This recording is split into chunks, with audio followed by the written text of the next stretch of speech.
In today's video, we will cover how to remove deactivated users from Okta Groups using Groups API collection in Postman. To complete this tutorial, you will need an Okta tenant and the Postman API platform. It is recommended to try those steps in a test environment first. Let's get started. First, navigate to the Okta Postman collection page and click the Run in Postman button next to the user's collection. This will open Postman and ask which workspace to import the collection to. Choose a workspace and click the Import button. After the import, the user's API collection should appear in the left sidebar of the Postman app. Next, you will need to set up the environment by following the steps mentioned in the article in the description.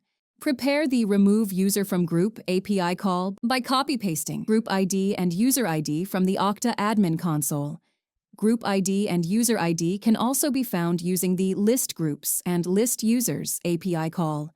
Then click Send. The response received will be a 204 no content. In the Okta admin console, you can verify that the deactivated user has been removed from the Okta group. Thank you for watching. Check out our Okta support playlist for more. We encourage you to like and subscribe to stay up to date with our latest help resources.